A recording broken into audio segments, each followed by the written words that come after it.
पढ़े लिखे देवरानी ने संभाली गर्भवती जेठानी की रसोई। आज मैं खुद को खत्म कर लूंगी। मेरी प्रेगनेंसी की वजह से इन लोगों को दिक्कत हो रही है ना, मुझे या मेरे बच्चे को ये लोग पाल नहीं सकते ना। ठीक है, आज मैं खुद को खत्म कर दूंगी। इतना कहकर पारुल अपने ऊपर मिट्टी के तेल का पूरा डिब्बा पलट लेती है और माचिस उठाकर खुद को जला पड़ती है। दूसरी तरफ रसोई के बाहर जब आग की लपटें निकलती हैं तो घर के सदस्य, ये क्या हो गया भाभी को? भाभी ऐसा क्यों कर रही है? भाभी भाभी। नैना, तुमने भाभी से बात की थी, वो ये सब क्यों कर रही हैं? मुझे कुछ नहीं पता, कुछ करो, कोई मदद करो। जेठानी जी अकेले नहीं है, उनके पेट में उनका बच्चा भी है। नहीं, मैं मेरी पत्नी को कुछ नहीं होने दूंगा। ये दरवाजा तोड़ो। घर की बड़ी बहू पारुल जो अपने आप को खत्म करने लगी है, वहीं घर के बाहर ससुराल वाले इतने परेशान क्यों हो रहे हैं? अगर ससुराल वाले उसकी सच में इतनी चिंता करते हैं तो फिर पारुल ने यह कदम उठाया क्यों? ये सब क्या चल रहा है यहाँ? चलिए इस उलझे हुए मांझे को सुलझाने के लिए कहानी में थोड़ा पीछे चलते हैं। तबीयत बिल्कुल ठीक नहीं लग रही है। सारी रात सर दर्द से नींद भी नहीं आई। अरे सर पर पट्टी। भाभी, आपकी तबीयत ठीक नहीं थी तो आप आराम कर लेती। अरे नहीं नहीं, मैं ठीक हूँ। तुम जाओ, माँ जी ने देखा तुम्हें यहाँ तो दिक्कत हो जाएगी। दूसरी तरफ डाइनिंग टेबल पर बैठे घर के सदस्य, अरे अब तक नाश्ता नहीं बनाया क्या तेरी बहू ने गंगा? इतने में पारुल खाना लेके बाहर आती है। आ गई तू? इतना टाइम लगता है? और ये सर पर पट्टी क्यों बांधी है? थोड़ी तबीयत ठीक नहीं है माँ जी। सब ढोंगे है ताकि काम से बचा जा सके, जो होगा नहीं। अब सबके सामने खाने के बाद पारुल रसोई में जूठे बर्तन को सिंक में रखती है। अभी थोड़ी तबीयत ठीक नहीं है, आज बर्तन ऐसे ही छोड़ देती हूँ। पहले थोड़ा दवाई लेके आराम कर लेती हूँ, उठकर रसोई साफ कर लूंगी। अब पारुल अपने कमरे में आकर दवाइयाँ खाती है और लेट जाती है। 1 से 2 घंटे के बाद रसोई में गंगा आती है। बहू ने रसोई साफ नहीं की? अगर माँ जी ने देख लिया तो वो मुझे नहीं छोड़ेंगी। और ये काम छोड़ के आराम कैसे कर सकती है? इसका आराम तो अब मैं हराम करूंगी। अब गंगा अपनी बहू के कमरे में आती है और तेज तेज दरवाजा पीटने लगती है। पारुल हड़बड़ाकर उठती है और फिर दरवाजा खोलती है। पारुल के चेहरे पर थकान और उसकी शारीरिक गति से वो काफी बीमार लग रही होती है। क्या हुआ माँ जी? इतनी जोर जोर से दरवाजा क्यों पीट रही है? अरे दरवाजा नहीं पीटूंगी तो और क्या करूंगी? तूने रसोई के झूठे बर्तन क्यों नहीं साफ किए? तुझे पता है ना कि हम लोगों को गंदी रसोई पसंद नहीं है। माँ जी, मैं हमेशा लगे हाथ साफ कर देती हूँ बर्तन, लेकिन आज मेरी तबीयत ठीक नहीं है।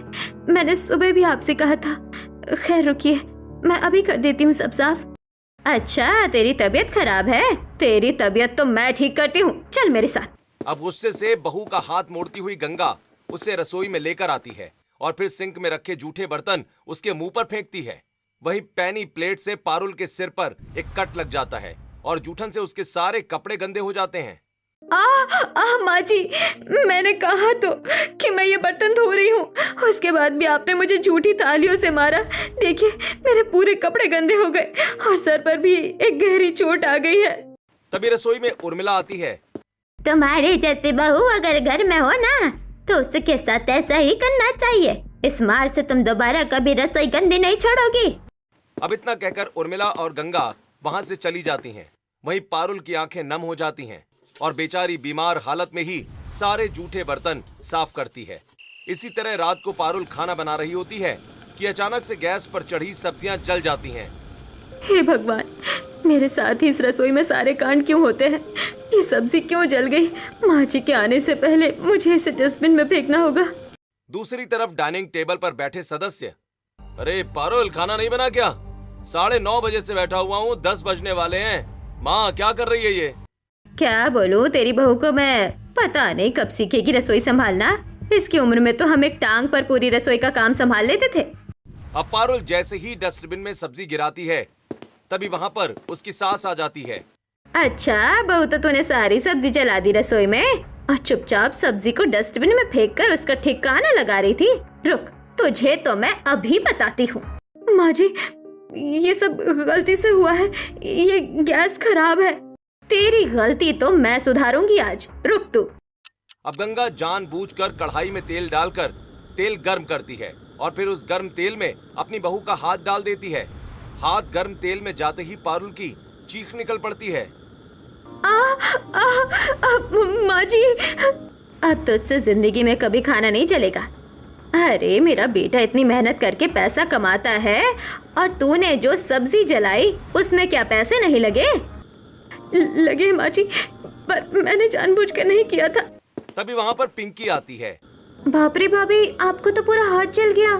चुप कर, ज्यादा भाभी भाभी मत कर। एक कढ़ाई सब्जी जला दी इसने। इसको बोल फटाफट खाना बनाएगी।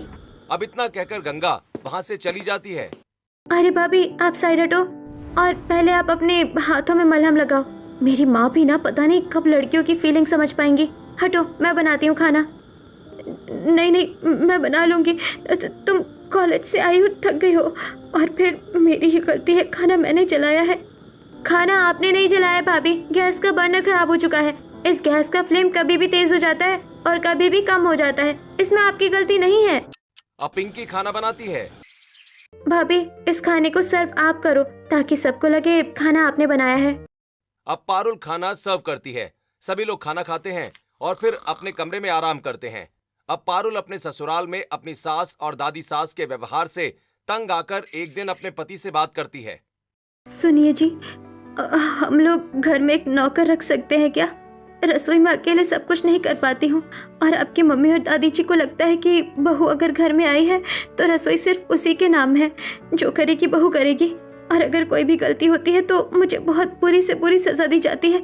एक दिन उन्होंने मेरे ऊपर जूठे बर्तन पटक दिए और 2 दिन पहले की बात है, उन्होंने मेरा हाथ गरम गरम तेल में डाल दिया।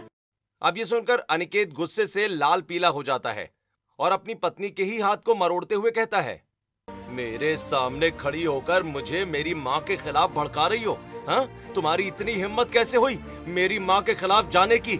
मेरी माँ ने 50 साल से इस घर को ऐसे ही नहीं संभाल लिया। वो जैसा कह रही हैं सब सही है। तुम बहू हो तो रसोई तुम्हें ही संभालनी पड़ेगी। जी ठीक है, मेरी गलती है। मुझे आपकी माँ और दादी जी के बारे में कुछ नहीं बोलना चाहिए था। मैं अपने अंदर ही सुधार करूंगी।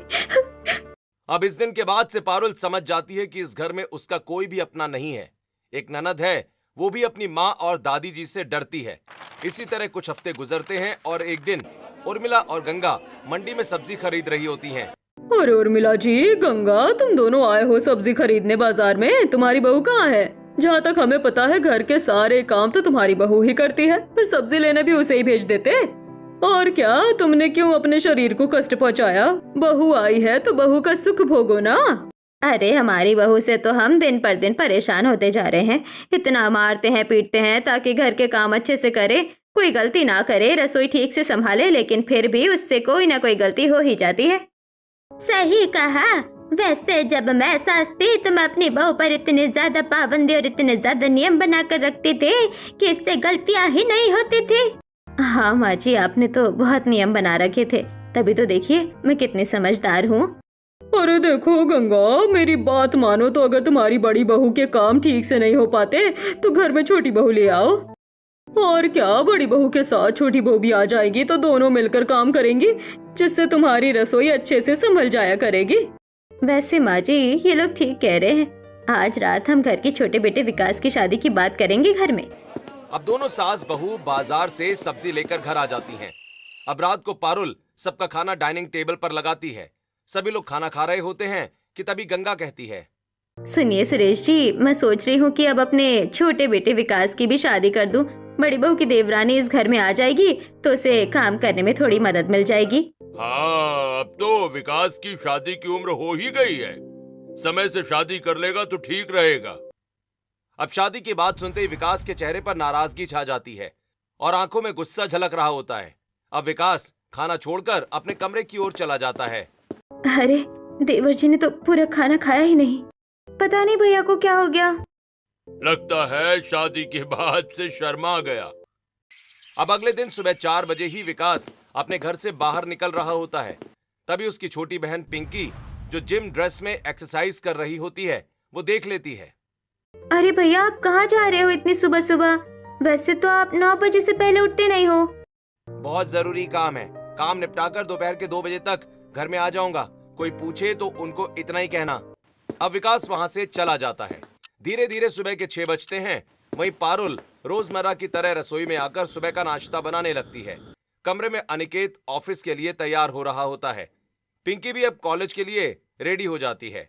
सुरेश अखबार पढ़ रहा होता है और उर्मिला और गंगा सोफे पर बैठी समाचार देख रही होती है टीवी पर। बहू, सुबह का नाश्ता बन गया तो डाइनिंग टेबल पर लगा दो। अब पारुल रसोई में अपनी सास की आवाज सुनकर फटाफट सारा खाना बनाकर डाइनिंग टेबल पर लेकर आती है। सभी लोग खाना खा रहे होते हैं। अरे विकास कहाँ है? वो नहीं आया अब तक नाश्ता करने। दादी, भैया सुबह 4 बजे पता नहीं कहाँ चले गए। कह रहे थे कि 2 बजे तक आ जाएंगे। चलो 2 बजे तो घर में पंडित जी भी आ रहे हैं। 2 बजे आ जाएगा तो लड़की की तस्वीर भी देख लेगा। अब देखते ही देखते दोपहर के 2 बजते हैं। घर में पंडित जी आते हैं। गंगा और उर्मिला बाकी सदस्य पंडित जी के आसपास ही खड़े होते हैं। पंडित जी, ये लड़की तो बहुत खूबसूरत लग रही है। माँ जी आप देखिए। हाँ, लड़की तो अच्छी है। मुझे भी लड़की अच्छी लग रही है। हाँ हाँ, पंडित जी तो शुरू से ही अच्छे रिश्ते दिखाते हैं। अब सुरेश इतना कहता है कि तभी दरवाजे की डोरबेल बजती है। अरे 2 बज गए, लगता है भैया आ गए। रुकिए, मैं देख कर आती हूँ। पिंकी तुम बैठो, मैं दरवाजा खोलती हूँ। अब पारुल दरवाजा खोलती है जहाँ उसका देवर शेरवानी में है और बगल में दुल्हन के जोड़े में एक लड़की खड़ी है। देवर जी, आप इस शादी के जोड़े में, और ये लड़की कौन है? आपने शादी कर ली?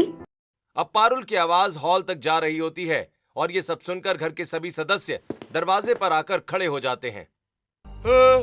राम राम गंगा जी, जब आपका बेटा किसी और लड़की से शादी करना चाहता था तो आपने मुझे यहाँ क्यों बुलाया? मेरा टाइम फालतू में क्यों खराब किया? पता नहीं आजकल का दौर कैसा आ गया है भाई। बच्चे अपने माँ बाप को बिना बताए ही शादी करके घर आ जाते हैं। अब इतना कहकर पंडित जी वहाँ से चले जाते हैं। अच्छा, तो 4 बजे जल्दी घर से निकलकर तूने ये कुकर्म किए हैं? पूरे खानदान में इसने हमारा नाम खराब कर दिया। अरे तुझे पता था ना कि तेरे बड़े भाई ने भी अरेंज मैरिज की है? जवाब दे, चुप क्यों है? मैं जानता था कि आप लोग यही कहेंगे कि भैया ने अरेंज मैरिज की है तो मैं भी अरेंज मैरिज ही करूं। इसीलिए मैंने आप लोगों से छिपकर शादी कर ली और अब जब शादी हो गई है तो यही लड़की इस घर की बहू और मेरी पत्नी है। हाँ, अब तो हमारे पास कुछ बचा ही नहीं है तुम्हें कुछ कहने के लिए। इसीलिए गंगा बहू, तुम इस लड़के का गृह प्रवेश करो। अब गंगा आरती की थाली लेकर घर की छोटी बहू का गृह प्रवेश करवाती है। वहीं नैना कलश गिराकर घर के अंदर प्रवेश करती है। अब अगले दिन नैना नहा धोकर रसोई में आती है जहां पारुल बर्तन धो रही होती है। जेठानी जी हटिए, मैं आपकी मदद कर देती हूँ। अरे नहीं, अभी तुम शादी करके आई हो, पहले दिन ही रसोई में काम करोगी। कुछ समय मुझे काम करता हुआ देखो, फिर खुद कर लेना। ठीक है जेठानी जी। अब ये सुनकर नैना डाइनिंग टेबल के पास आकर बैठ जाती है।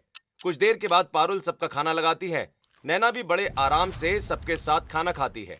इसी तरह शाम को पारुल ही सबको चाय पकौड़े बनाकर देती है।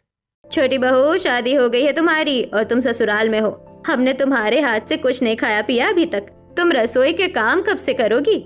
माँ जी, मैंने कब कहा कि मैं रसोई का काम नहीं करूँगी? वो तो जेठानी जी ने कहा कि अभी नई नई शादी हुई है तो अभी कुछ समय मुझे काम करता हुआ देखो, फिर काम करना। अच्छा, तो बड़ी बहू ने तुझसे ऐसा कहा है? बड़ी बहू, दोबारा ऐसा शब्द अपने मुंह से मत निकालना, क्योंकि घर की बहू जितनी जल्दी रसोई संभालने लगे उतना अच्छा रहता है। अब इतना सुनने के बाद भी पारुल अकेले ही रात का खाना बनाती है और सबको खाना खाने को देती है। सभी खाना खाते हैं। तभी आपस में गंगा और उर्मिला बुदबुदाते हुए कहती हैं, माँ जी, मैं देख रही हूँ बेटा जो लड़की पसंद करके लेकर आया है वो लड़की तो रसोई में जा ही नहीं रही है। रात का खाना भी बड़ी बहू ने बनाया है। देख तो मैं भी रही हूँ, तू देख ले सही समय पर इसकी लगाम कस दे, वरना हाथ से निकल जाएगी ये। आप देखती रहो माँ जी, मैं कल सुबह क्या करती हूँ। इसके साथ आज करने दो इसे अपनी मनमानी। अब अगले दिन सुबह गंगा अपनी छोटी बहू के कमरे का दरवाजा पीटने लगती है। नैना घबराकर उठकर बैठ जाती है। विकास, इस वक्त कौन दरवाजा पीट रहा है? नींद खराब हो गई मेरी पूरी। नैना, जाकर देखो ना, मुझे भी नींद आ रही है। अब नैना दरवाजा खोलती है। अरे माँ जी, आप इतनी सुबह सुबह यहाँ क्या कर रही हैं? तुम्हें उठाने आई हूँ, जा जाकर रसोई में काम कर। नाश्ता नहीं बनाना क्या सुबह का? माँ जी, सुबह के 5 बज रहे हैं। 5 बजे कौन नाश्ता करेगा? बहू, हमारे घर में 6 बजे सब नाश्ता कर लेते हैं, जिसकी तैयारी सुबह 5 बजे से ही की जाती है। उसके बाद दोपहर का खाना बनता है, फिर शाम की चाय और फिर रात का खाना। जा फटाफट रसोई में जा। अब नैना कच्ची नींद में ही नहा धोकर कपड़े बदलती है और फिर रसोई में आती है तो देखती है कि उसकी जेठानी 2 से 3 तरह की सब्जी बना चुकी है और अब आटा गूंथ रही है। बाप रे जेठानी जी, मैं माँ जी से लड़ रही थी कि इतनी सुबह कौन रसोई में जाएगा, लेकिन आप तो लगता है सुबह 4 बजे से ही रसोई में खाना बना रही हैं। इतना सब कुछ बन भी गया? देवरानी जी, शादी के बाद बहू की असली जगह रसोई में ही होती है, और अगर अपनी असली जगह पर सही समय पर आकर बैठ जाओ तो इसमें बुराई क्या है। धीरे धीरे तुम्हें भी समझ में आ जाएगा। वेल जेठानी जी, मुझे इतना सब कुछ बनाना नहीं आता। कोई बात नहीं, मैंने बना दिया है आधा खाना, तुम थोड़ा बहुत खाना बना लो, जो जो तुम्हें आता है। अब कुछ देर के बाद खाना बनाकर दोनों देवरानी जेठानी डाइनिंग टेबल पर लेकर आती हैं और सब खाना शुरू करते हैं। खाना तो कुछ कुछ ऐसा लग रहा है जैसे बड़ी बहू ने बनाया है, और कुछ खानों का स्वाद अलग है और वो बेस्वाद लग रहा है। तो दादी जी, हो सकता है वो खाना मैंने बनाया हो, क्योंकि मुझे कुकिंग करनी अच्छे से नहीं आती। तो सीख लो बहू, शादी करके आ गई हो इस घर में मुंह उठाकर, और रसोई संभालना तुम्हें आता नहीं। शादी करने से पहले नहीं सोचा था क्या कि ससुराल जाकर किसी के घर की रसोई भी संभालनी पड़ेगी? माँ जी, रसोई सिर्फ औरतों के लिए थोड़ी ना बनी है जो सिर्फ औरत ही इस बारे में सोचे। मैंने रसोई की जगह और भी बहुत अच्छी अच्छी चीज संभाली है, मैं आपको बताऊं क्या? अब जाने क्यों ये शब्द सुनकर विकास घबरा जाता है। अरे नहीं, चुप रहो तुम, और थोड़ा बहुत कल से रसोई में हाथ बटा देना भाभी का। अब इसी तरह कुछ हफ्ते गुजरते हैं और एक दिन पारुल नैना के साथ रसोई में काम कर रही होती है कि उसे अचानक तेज उल्टियां आती हैं और वो बेहोश हो जाती है। बाप रे जेठानी जी, ये क्या हो गया आपको? आपकी तबीयत तो बहुत ज्यादा खराब हो गई। मैंने कहा था ना इतना काम मत करो, लेकिन नहीं, इनको तो सारे काम अकेले ही करने हैं। अब घर के सभी सदस्य रसोई में आते हैं और पारुल को बेडरूम में लेकर जाते हैं और फिर डॉक्टर को बुलाया जाता है। लगता है ये जरूरत से ज्यादा ही काम करती हैं। इन्हें बोलिए थोड़ा आराम करें। वैसे एक खुशखबरी भी है, आपकी बहू गर्भवती है। अब ये सुनकर घर के सभी सदस्य खुश हो जाते हैं। अनिकेत खुशी से मिठाई खरीद कर ले आता है और फिर घर के सभी लोग मुंह मीठा करते हैं। वहीं बड़े प्यार से गंगा अपनी बहू को मिठाई खिलाती है। बहू, जल्दी जल्दी से इस घर में एक बेटा दे दो ताकि घर का वंश आगे बढ़े। माँ, भाभी को थोड़ी पता है कि घर में बेटा आएगा या बेटी। चुप कर, आएगा तो बेटा ही, बेटी बेटी क्या करेगी आकर। अब नैना ये सुनकर थोड़ा ठिठक जाती है। वहीं पारुल थोड़ा सा सहम जाती है। हाँ सही कहा, बेटा चाहिए हमें तो। वो सब तो ठीक है बड़ी बहू, अब जाओ खाना बना लो, बहुत आराम हो गया। अरे माँ जी, मैं संभाल लेती हूँ रसोई, जेठानी जी गर्भवती है, उनसे काम नहीं हो पाएगा। अरे नहीं, जितना काम करेगी उतना उसके लिए ठीक रहेगा। इसी को बनाने दो खाना। हाँ, और ये खुशी की बात है, इसलिए मटर पनीर, शाही पनीर, दाल मखनी, मिक्स वेज, पुलाव, पूरी सब बना लेना बड़ी बहू। अब पारुल ही गर्भवती अवस्था में आकर रसोई में सबके लिए तरह तरह के पकवान बनाती है और सबको पकवान लाकर डाइनिंग टेबल पर खाने को देती है। खाना तो बहुत अच्छा बना है, लेकिन इतना खाना रेगुलर बनाना ठीक नहीं होगा जेठानी जी। आप अब गर्भवती हो गई हैं। हाँ, मेरी पत्नी बिल्कुल ठीक कह रही है। तेरी पत्नी खुद तो कुछ करती नहीं है, बड़ी बहू को भी रोक रही है। इसको बता, औरतों की असली जिंदगी रसोई में शुरू और रसोई में ही खत्म होती है। हर लड़की ऐसी नहीं होती माँ जी, कुछ लड़कियों ने रसोई से आगे भी बहुत कुछ किया होता है। आप मेरे बारे में अभी जानते ही क्या है? बस बस, अब और कुछ ज्यादा बोलने की जरूरत नहीं है नैना, चलो खाना खाओ। अब इसी तरह शाम को पारुल बाजार जा रही होती है। चलिए मैं अभी चलती हूँ बाजार जेठानी जी। आप गर्भवती है, अकेले कैसे लेकर आएंगी इतना सामान? अरे जितना वजन उठाएगी उतना ठीक रहेगा इसके लिए। अरे पता नहीं आप ओल्ड जनरेशन को ऐसा क्यों लगता है कि औरत जितना काम करेगी उतने उसके लिए ठीक है। जेठानी जी चलिए, मैं चलूंगी आपके साथ। अब दोनों देवरानी जेठानी बाजार से सब्जी खरीदती हैं और फिर घर आ जाती हैं। बाजार से सब्जी लाकर तो बहुत थक गई जेठानी जी, और आप गर्भवती हैं, आप रसोई में खाना भी नहीं बना पाएंगी। रुकिए, मैं ऑनलाइन खाना मंगा लेती हूँ। कोई जरूरत नहीं है, जाकर रसोई में खाना बना बड़ी बहू। गर्भवती महिला जितना काम करती है उतना बच्चा तंदुरुस्त होता है। अच्छा, कौन सी किताब में लिखा है ऐसा? आप तो बेमतलब के घर में नए नए कानून बना रही है। मैं सिखाऊं क्या आपको कानून? अब विकास थोड़ा डर जाता है और वहाँ आकर कहता है, छोटी छोटी बातों पर कानून सिखाने की बात क्यों करती हो नैना? जाओ तुम भाभी के साथ मिलकर फटाफट खाना बना लो। अब पारुल अपनी देवरानी के साथ रसोई में आती है।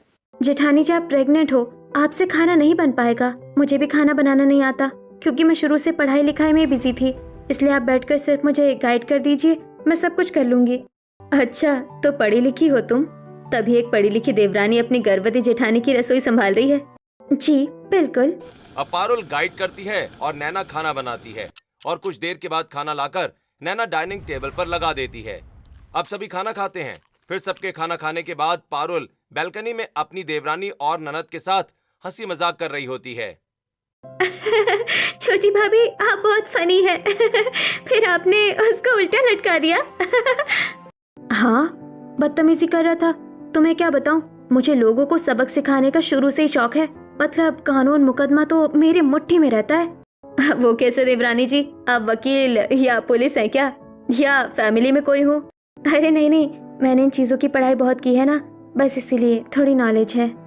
अब तीनों हंसी मजाक कर ही रही होती हैं कि तभी वहाँ पर गंगा और उर्मिला आ जाती हैं। ये क्या तरीका है, घर की बहू बेटी बालकनी में खुलेआम इतनी जोर जोर से हंसती है क्या? शर्म लिहाज तो है ही नहीं बड़ी बहू, तुम तो गर्भवती हो, उसके बाद भी अंदर ना रहकर बाहर मजे मार रही हो। अंदर चलो सब। अब उर्मिला और गंगा के जाने के बाद, अरे छोटी भाभी, आपकी वजह से तो हमें डांट पड़ गई। सच में देवरानी जी के चक्कर में तो हम भूल ही गए कि यहाँ हमारी असली जिंदगी ये नहीं है। यहाँ तो मुंह पर ताला लगाकर बस घर के काम करने पड़ते हैं। अब धीरे धीरे पारुल का छठा महीना शुरू हो जाता है और उसका पेट काफी बाहर की तरफ निकल जाता है और इसी हालत में वो रसोई में खाना बना रही होती है। तभी नैना वहाँ आकर, जेठानी जी, आपकी तबीयत ठीक नहीं है, आप क्यों रसोई में काम करने आती हैं? मैं हूँ ना रसोई संभालने के लिए। देवरानी जी, मेरा शरीर बहुत भारी होता जा रहा है, पैर भी सूजकर नीला पड़ गया है। आप चलो बाहर, मैं आपके पैरों की मालिश कर देती हूँ। अब सोफे पर नैना अपनी जेठानी को बिठाकर उसके पैरों में गर्म तेल की मालिश करती है। वहीं पीछे से पिंकी अपने हाथों में चॉकलेट लेकर आती है। भाभी, आप प्रेग्नेंट हो ना, लो चॉकलेट खा लो, आपको अच्छा लगेगा। अब पारुल चॉकलेट खाती है और नैना उसके पैरों में मालिश कर रही होती है कि तभी वहाँ पर गंगा और उर्मिला आ जाती हैं। ये सब क्या है छोटी बहू, तुम इसके पैरों में तेल क्यों लगा रही हो? ये गर्भवती है, कोई महारानी नहीं जो तुम इसकी सेवा पानी करने में लगी हो। अरे ये जितना काम करेगी उतना इसके लिए ठीक रहेगा। अब गंगा ऐसा कहती है, उतने में उर्मिला अपनी बड़ी बहू के मुंह से चॉकलेट छीन लेती है। खबरदार, जो तूने फालतू की चीज खाई तो घर में 2 वक्त की रोटी मिल रही है ना, बहुत है तेरे लिए। अरे हम तो चीनी पानी का घोल पीकर सारा दिन गर्भवती जैसी हालत में घर का काम करते थे। अब इसी तरह एक दिन गंगा जबरदस्ती अपनी 8 महीने की गर्भवती बहू से बाथरूम में कपड़े धुलवाती है। इस दौरान पारुल के पेट में बहुत दबाव पड़ता है। बहू, रगड़ रगड़ कर साफ कर कपड़ा, इससे नॉर्मल डिलीवरी होगी तेरी। अब कपड़ा धोने के बाद भारी भरकम बाल्टी लेकर पारुल सीढ़ियों पर चढ़ रही होती है कि तभी नैना वहाँ आ जाती है। अरे जेठानी जी, आपका दिमाग खराब है क्या? आपका 8वां महीना चल रहा है और आप इतनी भारी बाल्टी लेकर सीढ़ियों पर चढ़ रही है, छोड़िए इसे। अब गंगा, उर्मिला, पिंकी भी वहाँ आ जाती हैं। अरे तो क्या हो गया बहू, भारी भरकम काम करेगी तभी तो बच्चा आराम से नॉर्मल डिलीवरी में पैदा होगा, वरना 2 मिनट नहीं लगेगा, डॉक्टर ऑपरेशन कर देगा। पर दादी भाभी चल भी नहीं पा रही है ठीक से। कुछ नहीं होगा, जा जा बड़ी बहू, तू कपड़े डालकर आ छत पर। अब पारुल 8वें महीने में सीढ़ियां चढ़कर छत पर कपड़े सुखाती है। वहीं गुस्से से नैना अपने कमरे में चली जाती है। विकास, मुझसे अब और ये सब देखा नहीं जा रहा है। मेरी गर्भवती जेठानी जी इतनी परेशान है और तुम्हारी माँ और दादी उनके ऊपर दादागिरी दिखा रही है। मैं अगर अपने असली रूप में आ गई ना तो इन सबको छोड़ूंगी नहीं। अरे नहीं नहीं, ऐसा मत करो यार। अगर तुम असली रूप में आ गई तो हमारी पर्सनल लाइफ खराब हो जाएगी। मेरे घर वालों को ज्यादा पढ़ी लिखी लड़कियां पसंद नहीं है। अब इसी तरह एक दिन पारुल को काफी कमजोरी महसूस होती है। पारुल अपने पति से, सुनिए, शाम को मेरे लिए कुछ फल लेते आइएगा। ठीक है, समय मिला तो ले आऊंगा। अब शाम को अनिकेत घर आते वक्त अपनी पत्नी के लिए अनार और अंगूर लेकर आता है। ये देख गंगा, अच्छा तो अब तेरी पत्नी ये महंगे महंगे फल फ्रूट भी खाएगी? तभी नैना और उसका पति, अरे तो क्या हो गया मम्मी, भाभी की सेहत तो वैसे भी कमजोर हो रही है ना, क्योंकि आप दिन भर उनसे काम जो करवाती हैं। हाँ सही कहा, और प्रेगनेंसी में तो इंसान को फल फ्रूट खाना ही चाहिए। जरूरी नहीं है कि फल फ्रूट खाना ही चाहिए। अगर सारे पैसे इसी में बर्बाद कर देगा तो बच्चे पालने के लिए पैसे कहाँ से आएंगे? अब गुस्से में पारुल, रहने दीजिए, मुझे नहीं खाना फल। अब देखते ही देखते पारुल का 9वां महीना आ जाता है और वो ठीक से चल फिर भी नहीं पाती। नैना उसका हाथ पकड़कर उसे सोफे पर बिठाती है। रुको, मैं आपके लिए कुछ खाने का लेकर आती हूँ। छोटी बहू, इसे हर 5 मिनट में कुछ न कुछ मत खिलाया कर, वरना इसका वजन बढ़ जाएगा। पर माँ जी, मुझे बहुत तेज भूख लग रही है। कुछ नहीं मिलेगा खाने को, और अभी घर में 2 लोग आ रहे हैं। जा तू पहले उनके लिए खाना बना, छोटी बहू तू यही रहेगी। अब पारुल धीरे धीरे चलकर रसोई में आती है और मेहमानों के लिए खाना बनाने लगती है। दूसरी तरफ कौशल्या और शकुंतला घर में आकर बैठते हैं और फिर कुछ देर के बाद पारुल भी पकवान लाकर उनके सामने रखती है। बाप रे गंगा, तेरी बहू का तो 9वां महीना चल रहा है, ऐसी हालत में तू इसको काम करने को कहती है? कुछ हो गया तो? वही तो मैं इनको समझाती हूँ, लेकिन इन्हें समझ कहाँ आता है। कुछ नहीं होगा, चुप करो तुम लोग। अरे तुम लोग क्या चाहती हो कि मैं इसे पैर पर पैर पसार कर बैठे रहने दूं? अरे जब तक एक टांग पर काम कर रही है तब तक ठीक है ये। देख ले भाई, तेरी मर्जी, वैसे हमें तो इसकी स्थिति ठीक नहीं लग रही। अब इसी तरह एक दिन पारुल को आधी रात को बहुत तेज भूख लगती है और वो रसोई में आती है। बहुत तेज भूख लग रही है और मुझे बेचैनी भी हो रही है। अब पारुल प्लेट में खाना निकालती ही है कि तभी रसोई में गंगा आती है। अरे कितना खाएगी बड़ी बहू, तेरे पेट में बच्चा पल रहा है या डांगर? सारा राशन खत्म कर रही है। अब अपनी गर्भवती बहू के मुंह के आगे से गंगा खाना छीनकर वहां से चली जाती है। ये देख पारुल टूट सी जाती है। बस बहुत हो गया, मैं ऐसे ससुराल वालों को घर का वारिस दे रही हूँ जिन्हें मेरी चिंता ही नहीं है। इसलिए आज मैं खुद को और इस बच्चे को खत्म ही कर दूंगी। अब गुस्से में पारुल रसोई में रखे मिट्टी के तेल को अपने ऊपर छिड़कने लगती है, जिसकी बदबू पूरे घर में फैलती है और घर के सभी सदस्य रसोई में आ जाते हैं। अरे अरे पारुल, ये क्या कर रही हो तुम? जेठानी जी रुक जाओ। नहीं, मैं सब बहुत हो गया, मुझसे अब और बर्दाश्त नहीं होगा। ये सब मुझे नहीं लगता कि ये लोग मेरे बच्चे को ठीक से इस घर में पाल पाएंगे। अब इतना कहकर पारुल किचन के अंदर माचिस की तीली जला देती है। नहीं जेठानी जी, ये ठीक नहीं कर रही है। अब मैं इन लोगों को छोड़ूंगी नहीं। अब नैना फौरन सिंक का नल ऑन करती है और घर के सभी लोग जग में पानी भरकर पारुल के ऊपर फेंकते हैं। अब आग तो बुझ जाती है लेकिन पारुल बेहोश हो जाती है। विकास और जेठ जी, आप फौरन जेठानी जी को अस्पताल लेकर जाइए, मैं पीछे से आती हूँ। ठीक है, मैं भी चलती हूँ। हाँ सब फटाफट चलो। अब गंगा और उर्मिला भी घबरा जाती हैं और फिर सभी सदस्य पारुल को लेकर अस्पताल पहुंचते हैं। डॉक्टर पारुल का चेकअप करते हैं और पारुल एक सुंदर बेटे को जन्म देती है। ये आपकी बहू को बेटा हुआ है, वहीं उनकी बॉडी काफी इंजर्ड है, जिस वजह से हमें पुलिस कंप्लेंट करनी पड़ेगी। अब डॉक्टर इतना कहता है कि तभी वहां पर पुलिस की वर्दी में नैना आती है। डॉक्टर, FIR की चिंता आप मत कीजिए। अब मैं इन्हें गर्भवती जेठानी और सुसाइड करने पर मजबूर करने के लिए धारा 498 और 313 के तहत अंदर करूंगी। अब नैना को पुलिस की वर्दी में देखकर घर वाले, बहू तू पुलिस इंस्पेक्टर है? भाभी आप इंस्पेक्टर हैं? जी हाँ, मेरी पत्नी इंस्पेक्टर है और मैंने ही इसको कहा था कि अपनी आइडेंटिटी घर वालों से छिपा कर रखे, क्योंकि आप लोगों को ज्यादा पढ़ी लिखी लड़कियां पसंद नहीं थी। नैना ने सब कुछ वैसे ही किया, लेकिन अब मैं नैना को कहूंगा कि नैना तुम सबको अंदर करो। इन्होंने मेरी बड़ी भाभी के साथ बहुत गलत किया है। वहीं बेड पर लेटी पारुल, देवरानी जी आप इंस्पेक्टर हैं? हाँ जेठानी जी, अब आप चिंता मत कीजिए, मैं इन सबको सजा देकर रहूंगी। अब ये सुनकर गंगा और उर्मिला घबरा जाती हैं और हाथ जोड़कर माफी मांगती हैं। नहीं बहू, ऐसा मत कर। अगर तूने ऐसा करा तो समाज में हमारी बदनामी होगी, लोग बातें बनाएंगे। मैं तो ये सब बस इसलिए करती थी क्योंकि मेरी सास ने भी मेरे साथ ऐसा ही किया था। तभी उर्मिला कहती है, हाँ, इसमें गंगा का कोई कसूर नहीं है। उसने ये सब इसलिए किया क्योंकि मैं भी उसको गर्भवती अवस्था में ऐसे ही रखती थी जैसे वो अपनी बहू को रख रही है। पर अब मुझे समझ में आ गया है कि मैं अपनी बड़ी बहू के साथ बहुत गलत कर रही थी। एक औरत होकर मैं एक औरत का दुख नहीं समझ पाई और अपनी पिछड़ी सोच के कारण मैं अपनी मासूम बहू से मशीन की तरह काम करवाती रही और साथ ही उसे खाने के लिए भी तरसाया। बहू मुझे माफ कर दो, मैं भी तुम्हारा गुनहगार हूँ। कहीं ना कहीं मैं भी अपनी पत्नी पर बिल्कुल ध्यान नहीं दे रहा था। पारुल, मुझे भी माफ कर दो। जेठानी जी आप बताइए उनके साथ मैं क्या करूं? हाँ, ये फैसला तो अब बड़ी भाभी ही करेंगी कि इन्हें माफ करना है या थाने भी भेजना है। अब नैना जैसे ही अपनी दादी सास और सास के हाथों में हथकड़ी पहनाती है, तभी बेड पर लेटी पारुल कहती है, रुक जाइए देवरानी जी, अगर माँ जी को उनकी गलती का एहसास हो गया है तो हमें उन्हें माफ कर देना चाहिए। अब पारुल सबको माफ कर देती है, जिसके बाद खुशी खुशी सभी लोग पारुल और पारुल के बच्चे का घर में वेलकम करते हैं। और इस दिन के बाद से गंगा और उर्मिला अपनी दोनों बहुओं के ऊपर शासन करना हमेशा के लिए छोड़ देती हैं, जिससे दोनों देवरानी जेठानी खुशहाल जिंदगी अपने ससुराल में बिताने लगती हैं।